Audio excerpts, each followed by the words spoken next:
سیدنا عمر فاروق رضی اللہ تعالیٰ عنہ کے زمانے میں مسلمان جب کسی علاقے پر قبضہ کر لیں تو وہاں کے یہودی اور عیسائی یا جو غیر مسلم ہیں وہ مسلمانوں کے ذمہ بن جاتے ہیں. ذمہ کا مطلب یہ ہے کہ مسلمان ان کی حفاظت کا ذمہ لے لیتے ہیں, اس کے بدلے میں ان پہ ٹیکس لگایا جاتا ہے جس کو جزیہ کہا جاتا ہے. تو جب بیت المقدس پہ مسلمانوں کا قبضہ ہوا تو وہاں جو یہود اور نصارہ تھے وہ مسلمانوں کے ذمہ بن گئے, اور مسلمانوں نے ان کی حفاظت کا ذمہ لے لیا کہ تمہیں کوئی بندہ تمہاری جان مال آبرو کو نقصان نہیں پہنچائے گا. اس کے عوض میں ان پہ ٹیکس لگا دیا, جزیہ جس کو کہتے ہیں. اتنے میں مسلمانوں کو کسی اور جگہ فوج کی ضرورت پڑی, اور فوجی کم تھے, فوج کم تھی, تو کسی نے مشورہ دیا کہ جو بیت المقدس میں جو فوجی ہیں ان کو وہاں پر بھیج دیا جائے جو نیا مارکہ درپیش ہے. تو سیدنا عمر فاروق رضی اللہ تعالیٰ نے کہا بہت اچھی بات ہے, بیت المقدس سے بے شک مسلمان فوجی چلے جائیں, مگر اس سے پہلے ایک کام کرو, تم نے یہودیوں اور عیسائیوں کی حفاظت کا ذمہ لیا ہے اور ان کا ٹیکس بھی لیا ہے, جزیہ بھی لیا ہے اس حفاظت کے عوض میں, ان کو جمع کرو اور ان سے کہو کہ ہم نے تمہاری حفاظت کا ذمہ لیا تھا اور یہ فوجی تمہاری حفاظت کے لیے یہاں موجود تھے, مگر اب ہمیں ایک اور مارکہ درپیش ہے اور ہم یہ علاقہ چھوڑ کے وہاں جا رہے ہیں, تو اس لیے ہم تمہاری حفاظت کرنے سے قاصر ہیں, تم اپنی حفاظت خود کرو, اور جو جزیہ جو ٹیکس ہم نے تم سے حفاظت کی مد میں لیا ہے وہ ہم تم میں سے ہر فرد کو واپس لوٹا رہے ہیں, کیونکہ ہم اب مزید تمہاری حفاظت نہیں کر سکتے جب تک ہم اس مہم میں ہم لوگ جب تک وہاں پر موجود ہیں. تو اس سے آپ اندازہ لگائیے کہ مسلمانوں کے ہاں اور مسلمانوں کی تاریخ میں معاہدوں کو اور وعدوں کو کس قدر اہمیت حاصل رہی ہے.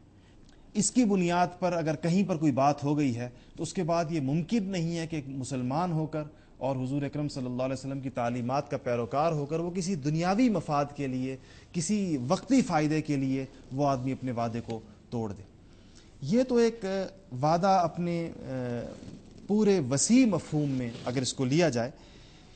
تو, اور روزمرہ زندگی کے آپ دیکھیں تو ملکی قوانین کی پابندی کرنا بھی وعدے میں داخل ہے.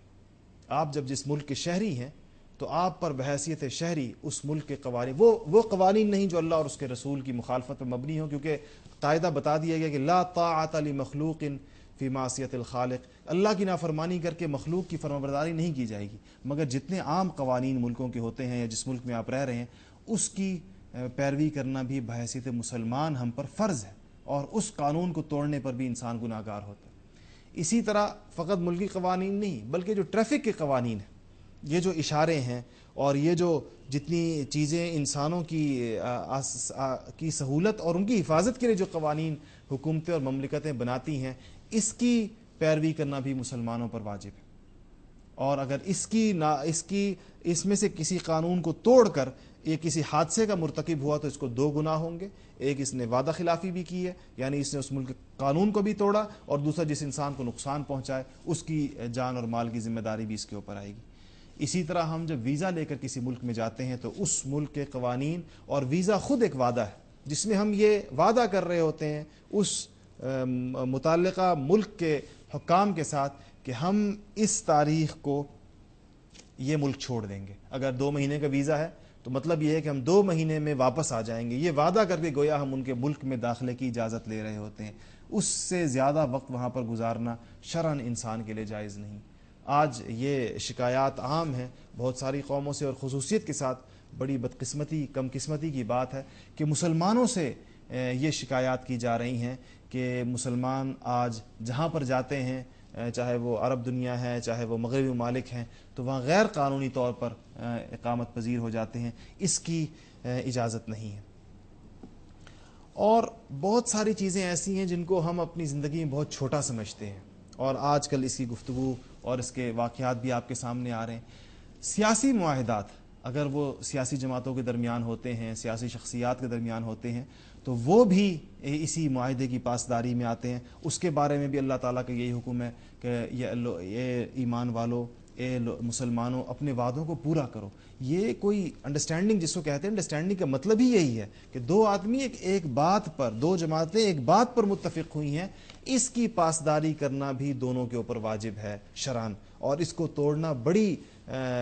بد اخلاقی کی بات ہے اور بڑے گناہ کی بات ہے. اور پھر اس کو یہ سمجھنا کہ جس طرح ہمارے ہاں عام طور پر یہ باتیں کہی جاتی ہیں کہ معاہدات کوئی قرآن و سنت کے الفاظ تو نہیں, تو صرف قرآن و سنت کے الفاظ کی پاسداری نہیں ہے, مسلمان کا قول بھی معمولی بات نہیں. مسلمان نے جب کوئی بات اپنی زبان سے نکالی ہے